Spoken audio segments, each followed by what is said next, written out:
Stand up, be a man, take it like a man, hold it in, suck it up. We train men to be silent and then crave them to speak. That's why we die quicker than you, because we don't talk. We just disappear. We internalize. We just disappear.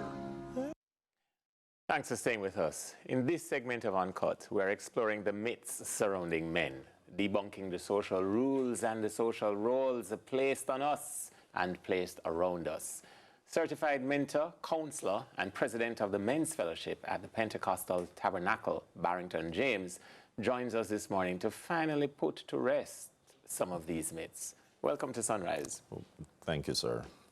When the clip with T.D. Jakes was playing, you were agreeing that these are some of the constructs, yes, right? Yes, and as he put it, it's one of the reasons why men die relatively younger than our female counterparts. That's very true.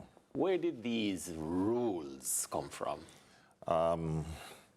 It is societal at large. By the way, I'm no longer at Pentecostal Tabernacle. I'm at Praise Sanctuary Ministries International. Indeed. Right, Thank you for pointing that out. You're welcome. Yes. It's societal. There's a thinking in society that when men express themselves, then they're weak. You know, they're sissies. But that's actually false. Right. It actually is a very healthy thing to do. You know, it prevents a lot of things that society is not prepared for. And one of the things that it actually prevents is that latent anger that tends to be bottled up within men. You know, when a person doesn't have an avenue for outlet, to let out all that is happening, you know, there is stress that goes on the heart, which is one of them. Rage, you know, that because if a man is feeling the need to express himself, and then none of that happens, then they have a saying now, pressure bust pipe. Yes. You know, so it has to go somewhere. Right. And if he's not given that opportunity to release, then he's going to find an avenue. And that is why sometimes you hear people in society say, boy, these men, you see, you know, when in truth and in fact we create that monster. No, and it's interesting, but I say the normal outlet would be to speak about, this is an issue to me, this is my trigger, X, Y, and Z. Right. But that opportunity is denied. Right. And then it becomes stress, it becomes internalized, it becomes rage. The only acceptable as a man form of expression is physical. And then when it becomes violent, then it's antisocial, it's criminal, it's problematic. Are we setting up our men, therefore, to be failure? We are. I've seen situations where when men try to express themselves, they're called sissies. You know, you talk too much. And when the man doesn't talk, then you say men don't talk.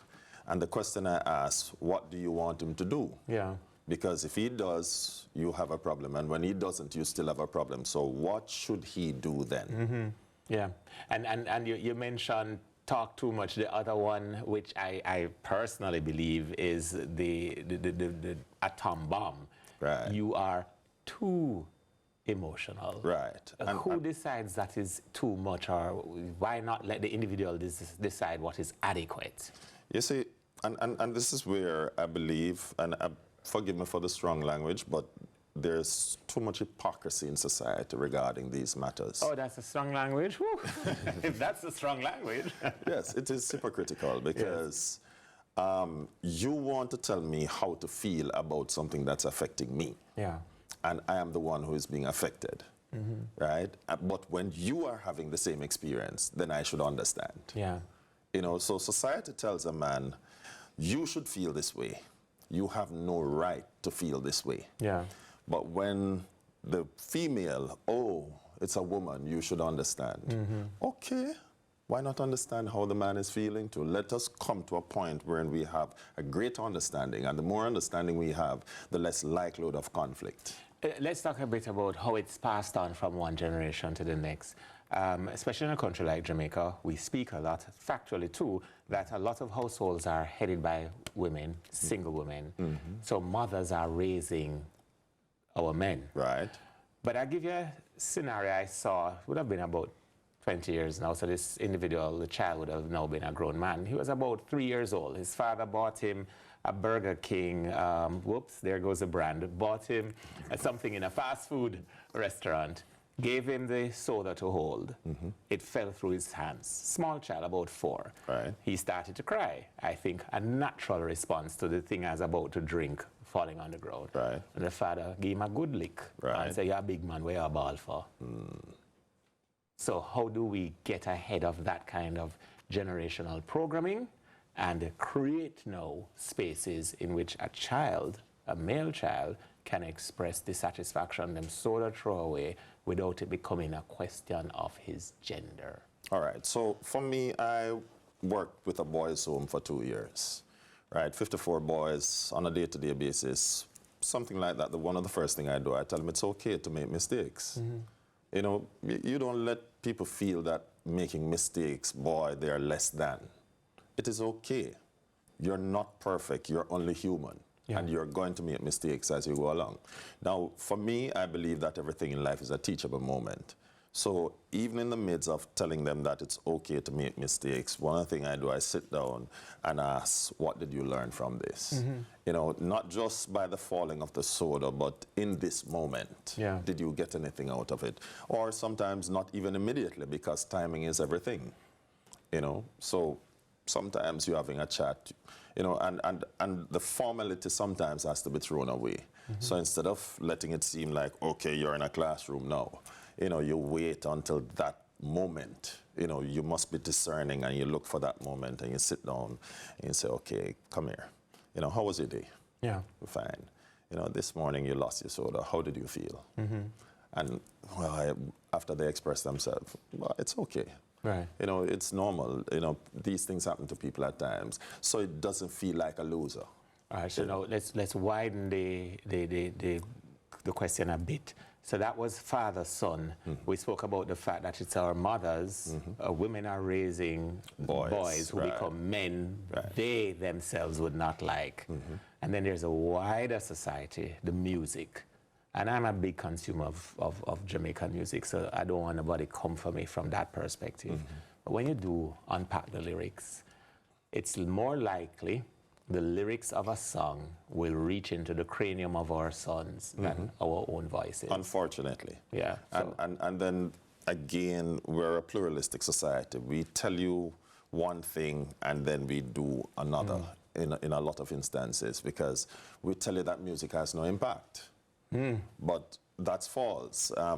When a man is dating, or even a woman is dating, we put on that music that helps to create the mood. So how does it not have any impact? And if it can calm the angry beast, why wouldn't it excite or, you know, create an impact for a human? Athletes, when they're going to be training, they need something to vibe them up. Then, you know, you're driving in a taxi, this loud music, and when you talk to him, he said, boy, it's the vibe. Then how is it that music has no impact? Yeah, yeah. You know, boy, we need a part 2, 3, and 4 of this discussion, not just a segment. And I know Mrs. Kitty is very keen on hearing this response. How do you encourage men in this society that has been created to be more assertive without being aggressive? All right. You asked a question earlier, which I didn't respond to, though. First of all, women are ill-equipped to grow boys. And I know people may come after me for this, but the truth is a woman has never been a boy. You know? And so you can't train me how to be a man when you have never been there. Yeah. Men are ill-equipped to grow girls because he has never been a woman. So whilst there may be elements within the person that you can pass on, or in terms of expectations and stuff like that, the truth is you really need a man to mentor a boy and a woman to mentor. Right. So as it relates to mentorship, the other part of the question, forgive me. Yeah, in terms of being assertive without being aggressive. That's a good question. Get a man in his life who is solid. That's one of the first things. Get a solid male in his life. You know, someone who is trustworthy, someone who knows who they are.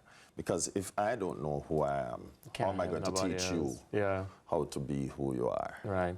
You see, we've been hearing this word like a punctuation coming up from morning, mentorship, and how important it is in building family and community. Right. Well, we have to wrap it there this morning for this segment of Uncut. Many thanks to Barrington James for joining us this morning and helping us to unpack complex issues that hypocritically we prefer to leave alone. Society needs to have a look at it again. Society needs to man up. We're not getting this thing right, you know. Yeah. You know, and because of that, it manifests itself in society. Yeah. All right. Thanks, Barry. On the other side of the break, we're kicking our way into the Sunrise Dojo. Acha. Meeting Jamaica's karate champs in ones to watch. Stick and stay.